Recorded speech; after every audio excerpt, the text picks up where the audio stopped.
Amintsika rehetra izay manaraka izao fandarana izao mandrakarivana eny fiadanana sy ny fahasoavana avy amin'Andriamanitra raintsika sy Jesosy Kristy tompontsika. Dia raisiko fifaliana manokana ho andray ny miaraka amintsika amin'ity andro fahadimy ity tao anatin'ilay lohahevitra manao hoe tetikady na paikady ho amin'ny fiankofana tena izy. Raha ity lohahevitra ity tokoa no alalinina dia be lehibe ny zavatra voakasiny. Kanefa ny rahantsika teto nandritra n'izay 5 andro izay dia ny tapany voalohany. Fa mbola ho avy ny fotoana dia hotohizantsika amin'ny tapany faharoa satria mbola maro ny zavatra izay voakasika izany resaka fiankofana tena izy izany. Saorantsika Andriamanitra satria nanome antsika indray tombonandro, nanome antsika fahasalamana hery sy tanjaka ka afaka manaraka izao famelabelarana ratsoratra masina izao engany mba tsy handalo fotsiny ao amin'ny fiainantsika izany tenin'Andriamanitra izany fa avita ny asany ary hitondra fitahiana, hitondra fifaliana ary hitondra fanavaozana ho antsika rehetra izay manaraka izao fandaharana izao. Dia tsika nondrika ny lohantsika raha andeha hiain'ny tenin'Andriamanitra. Hivavaka isika tompoko. Rainay izay any an-danitra ho amasinany eny anaranao, ho tonga ny fanjakanao, atao any sitraponao. Ity atany tahaka ny any an-danitra. Miteza tompo, amela ny elokay. Raha hiain'ny teninao izahay, engany ny teninao mba hanjaka tanteraka ao anatinay. Fa esory ny mahizao anay, ny avinavina, fa ny teninao no hanjaka ao anatinay. Hitondra fifaliana, hitondra finoana ho anay tsirairay avy. Tononay vavaka amin'ny anaranao Jesosy. Amen. Paikady ho amin'ny fiankofana tena izy.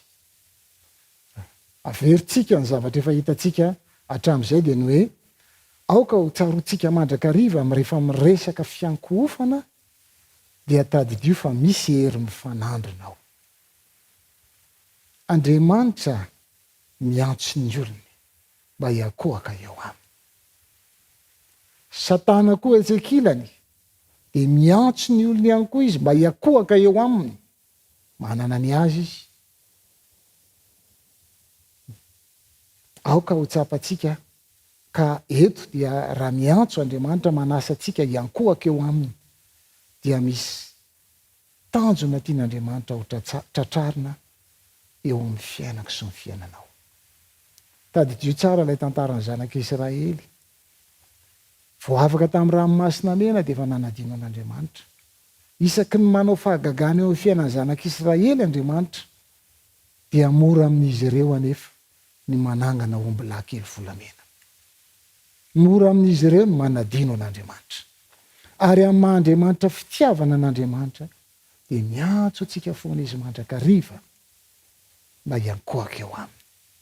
Satria izany no hitany fa tsara indrindra ary hitondra antsika ho amin'ny fiainana mandrakizay.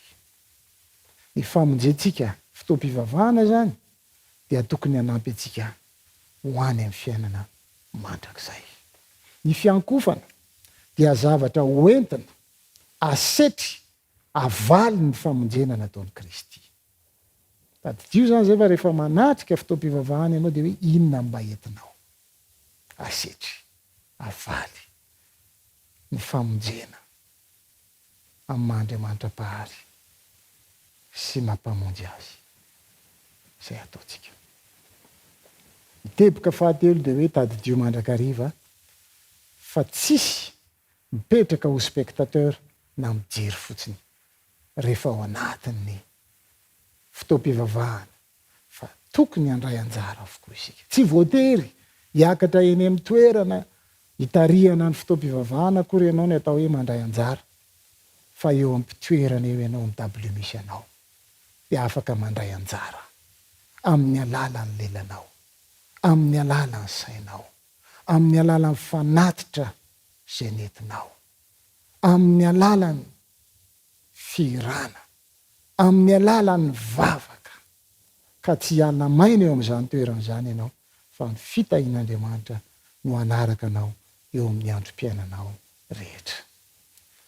Paikady, tetikady no atory antsika avy amin'ny tenin'Andriamanitra ary mampirisika antsika mandrakariva mba anaraka izany paikady izany isika. Averintsika ilay teny tao amin'ny boky ny herinandro fiarahan'ny vavaka ny fitantanam-piainana kristianina takelaka 2020 tamin'ny desambra 2021. Tsy azo ekeny zany hoe miaona amin'Andriamanitra, manao fanandrama amin'ny fiankofan'izany kanefa tsy misy fiovana hita eo amin'ny tena rehefa avy eo. Isaky ny mivavaka zany tsika dia aoka ho tsapatsika zany teny zany fa tokony hisy fiovana eo amin'ny fiainantsika, makany amin'ny fahatsarana, mitombo ao amin'ny Kristy ho amin'ny tsara mandra-pahatonga ny Kristy eny amin'ny rahaolanitra. Ny fotoam-pivavahana ny fiankofana zany dia mitaona ho antsika ho any amin'ny tsara mandrakariva mandra-pahatonga antsika ho amin'ny fanatanterahana amin'ny fotoana izay evian'i Kristy eny amin'ny rahaolanitra. Raha misy roana telo mivory amin'ny anarako Jehova dia eo afovoany mandrakariva eo Kristy. Ny loha hevitra izay hodiny antsika amin'ity androany ity dia hoe ny fiankofana sy ny fahasalamana. Ny fiankofana sy ny fahasalamana. Ny olana dia matetika raha tsy marary isika tsy mandeha any an-tranon'i Jehova, tsy manao fanompoam-pivavahana ao an-tokantrano satria tolona-mbavaka, fiheverana diso izany. Fa na tsara ny fahasalamantsika, na marofo isika, dia ilay antsoin'Andriamanitra foana isika hiankohaka eo aminy. Antsoin'Andriamanitra, asainy foana isika hiankohaka eo aminy, maraitsy hariva, ary amin'ny fotoana izay efa natokany hiankofana aminy. Ry hava-malala, amin'ity androany ity dia ty ampifantoka ny saintsika bebe kokoa amin'ny hoe fiankofana sy ny fahasalamana. Mbola misy tapany faharoa moa ty fandalianantsika ny soratra masiny ity mba ahitantsika lalindalina kokoa an'izany atao hoe fiankofana tena izy izany. Mbola lava kanefa izay 5 andro izay no niarahantsika kanefa mino fa hitondra fitahiana ho amin'ny fiainako sy ny fiainanao any izany lesona niarahantsika nianatra teto izany. Ny fifandraisan'ny fiankofana sy ny fahasalamana dia izao: ny olona mahatoky an'Andriamanitra dia tsy olona mamono tena na olona makany amin'ny fitotonganana na ataontsika hoe tratran'ny depression. Raha tena mahatoky an'Andriamanitra tsika, apetrakintsika amin'Andriamanitra daholo ny fanahitsika, ny olantsika, ny enta-mavesatrintsika rehetra, dia ho sarotra ao atsika ny tratran'izany atao hoe areti-tsaina izany. Ho sarotra ao amintsika ny tonga any amin'izany atao hoe famonotena izany. Fa ny olona tratra ireny matetika dia izy daholy, angoniny ao aminy ao daholy, dia izy ny mamany olany rehetra. Misy olana ane tsy ho vavahantsika mihitsy raha tsy manampy antsika ny hery avy any ambony. Misy olana tena tsy ho vavahantsika mihitsy. Ny tombontsoa antsika kristianina ry hava-malala, ry mpiaino malala dia tadidio. Fa ny kristianina na ny olona manara-dia an'i Kristy dia manana tombony. Ny olona tsy manara-dia an'i Kristy dia raha mijanona eo amin'ny toerana anankiray izy, manana olana izy, manana enta-mavesatra izy eo amin'ny fiainany, dia miezaka izy mamahany io amin'ny herin'ny tenany, amin'ny fanampiany hafa, manantona an'izao ratsy mangaika rehetra izao itadiavana vahaolana. Ho antsika kristianina tsy mijanona eo isika, fa ny antsika kristianina dia mizotra makany amin'ny vavaka. Manana tombony isika amin'ny alalan'ny vavaka. Io vavaka io dia manao zava-mahagaga eo amin'ny fiainantsika. Ary io tsy mba hananan'ny olona tsy kristiana. Raha nanaraka tsika tany amin'ny aloha hevitra faharoa dia ny hoe afaka miaino sy mahita ny vavaka ataontsika ny Andriamanitra fa misy fepetra. Misy fepetra. Ary io ny tombony ho antsika kristiana. Mazava ho azy zany fa ny kristianina dia olona tokony ho salama. Olona tokony hanana tombony eo amin'ny fahasalamana ara-batana satria tsy tazominy ao aminy daholo ny olona rehetra fa apetrany eo amin'Andriamanitra. Mahatoky an'Andriamanitra izy. Ary ny olona mametraka amin'ny fiainany amin'Andriamanitra dia olona manana ny fiadanana. Io fiadanana io izay tsy omen'Andriamanitra n'izao tontolo izao. Jaona 4:7-7. Fiadanana no avelako anareo. Ny fiadanana omeko anareo tsy tahaka ny fanomen'izao tontolo izao ny fanomeko anareo. Tsara ny mijanona ao amin'izao laharana misy antsika izao. Tsara ny fanapahan-kevitra efa niraisinao izay manaraka izao fandarana izao. Tanterao ny fiankofana maraitsy hariva, mandehana makany amin'ny toeram-piangonana anatanteraka izany. Fa andray fiadanana isika. Ka ny dikan'ilay hoe fiadanana dia hoe shalom. Ary misy fandraisany tanteraka amin'ilay atao hoe fahasalamana izany. Tokony olona salama isika. Fa ny olona be zavatra irehana ny tsy ho salama mihitsy. Raha ho angoniny ao aminy daholo ny zavatra rehetra. Fa isika isaka manana olana dia mangataka amin'Andriamanitra. Aonao izy Andriamanitra mangatà dia omena ianareo. Mitadiava dia ahita ianareo. Dondomo dia ho voana ianareo. Manana tombony isika. Ary ny teny fikasan'Andriamanitra dia omena antsika tokoa. Andriamanitra tsy mba olombelona kandainga. Noho izany, tokony ho hita izay fifandraisan'ny fiankofana sy ny fahasalamana izay eo amin'ny vahoaka an'Andriamanitra. Mila manamboatra ny toe-draitsika. Mila manamboatra ny fomba fiankofantsika mba hahatonga fiadanana eo amintsika tsirairay avy. Tsy haiko ianareo raha mahatsikaritra fa isaky ny mitarika famelabelarana soratra masina eto dia mitso-drano notononoko ho amintsika tsirairay avy voalohany indrindra. Mba hananantsika fahasoavana sy fiadanana avy amin'ilay ray Andriamanitra tiantsika sy Jesosy Kristy tompontsika. Satria izany ange no hitadiavintsika. Tadiavin'izao tontolo izao zany fa tsy hananany. Fa ho antsika kristianina dia omen'Andriamanitra antsika izany. Korintena 1:7-8 izao ny ambaran'ny tenin'Andriamanitra. Koa amin'izany na mihinana na misotro ianareo na inona ataonareo dia ataovy voninahitr'Andriamanitra izany rehetra izany. Teny izay efa haitsika tsy anjery io teny io. Koa amin'izany na mihinana na misotro ianareo na inona ataonareo dia ataovy voninahitr'Andriamanitra izany rehetra izany. Ny zavatra tsy manome voninahitra an'Andriamanitra dia aza atao eo amin'ny fiainantsika. Dao tsika hangatabavaka amin'Andriamanitra mba handresentsika n'izany fakapanahy eo anoloantsika izany indraindray. Fa ninona zany dia atao voninahitr'Andriamanitra. Mihinana ianao atao voninahitra, misotro ianao atao voninahitr'Andriamanitra.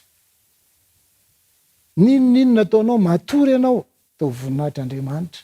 Mandeha ianao, manao zavatra ianao, ahoana moa no tsy hitondrany zany fiadanana na fahasalamana amin'ny fiainantsika tsirairay avy. Mandeha makany amin'ny tempolin'Andriamanitra ianao dia fantatrao tsara ho any amin'ny tempolin'Andriamanitra hitondra, anatitra zavatra ho an'Andriamanitra noho ny famonjena zay nataony tamiko. Ahoana moa ianao tsy ho salama amin'izany? Ahoana ianao tsy ho salama amin'izany? Jesosy fony tetỳ tany dia nanasitrana olona foana izy. Maro ny olona nysitrana. Tao ilay lehilahy maty tanana. Tao ary misy efa maty mihitsy natsangany Jesosy tamin'izany fahafatesana izany. Tao ny jamba lasa nahiratra. Tao ny efa marary aman-taonany sitrana rehefa niaona tamin'i Jesosy. Ny fiankofana tena izy ry mpiaino malala dia tokony hitondra fanasitranana ho amin'ny fiainantsika. Tokony hitondra fahasalamana ho antsika. Tsy midika akory zany hoe tsy harary mihitsy tsika. Tadidio tsara fa miaino amin'ny tontolo feno fahalotona isika.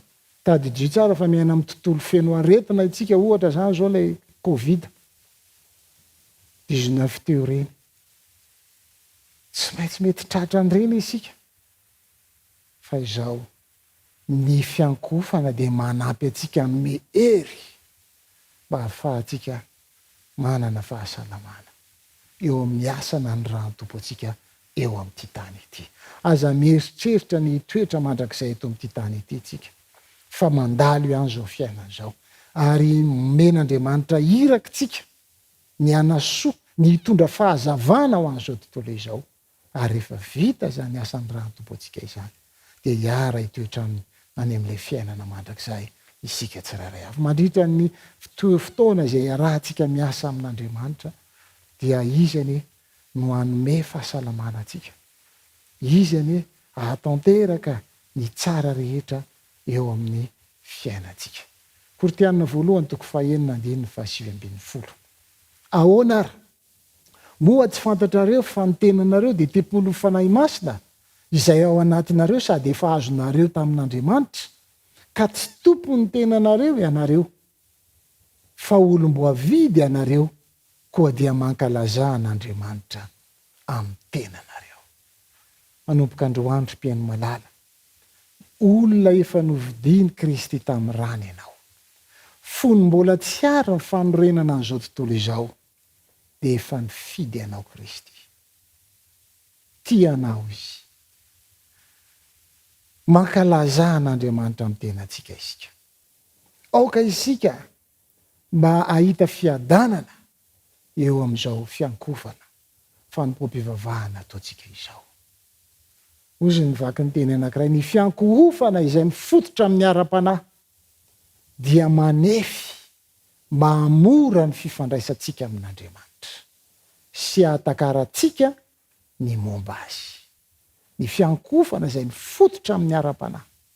Mila miezaka tsika, aoka ny fiankofana fotoam-pivavahana ataontsika eo tokantrano, any am-piangonana, dia aoka hifototra amin'ny ara-panahy. Zany ny tena atao hoe fiankofana tena izy. Satria manampy antsika ireny, manefy, manamora ny fifandraisantsika amin'Andriamanitra sy ahatakarantsika ny momba anazy. Dia tanteraka ilay teny hoe raha miray amiko ianareo dia mamoby. Filipianina 4:4-5.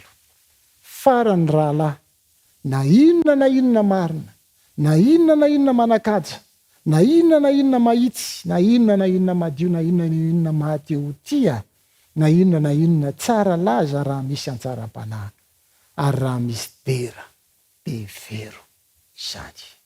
Andritra ny 5 andro tsika dia nanaraka ilay lohahevitra hoe paikady ho amin'ny fiankofana tena izy. Raha misy zavatra tokony mampiaritsika amin'ny fiainantsika tao anatin'izay 5 andro izay, anatsara ny fomba entintsika hidera, miankohaka amin'Andriamanitra, dia tanterao izany. Aza manamafy ny fontsika isika, miantso antsika Kristy mba hiankohaka aminy. Aza variana any amin'ny toe-javatra maro isan-karazany antsika. Matetika tokoa tsika tsy salama, dia matetika ny ao anatin'ny saintsika eo rehefa mandeha mankany amin'ny dokotera tsy sitrana, hoanina ny fanafody tsy sitrana, de ozy izy tsika hoe nataon'olona io ary ndraindray tsika de tady ho alay-panahy ho any am'ireny zavatra izay ataontsika hoe fanompoatsampy reny dadarabe sy ny maro isan-karazany mba hitsampy tena rehava malala tsy vahaolana maharitra ho atsika zany mety ho sitrana ianao any amin'ny toerana le anao de ozy ianao hoe mety le izy de lasa miankin-do tanteraka am'izany zavatra zany ianao fa tsy mitodika intsony amin'Andriamanitra tandremy fa mety fandrika ho anao zany fa am'ty Andriamanitra de mampiseho anao ny mahazava-dehibe ny atao hoe fahasalamana sy ny fiankofana.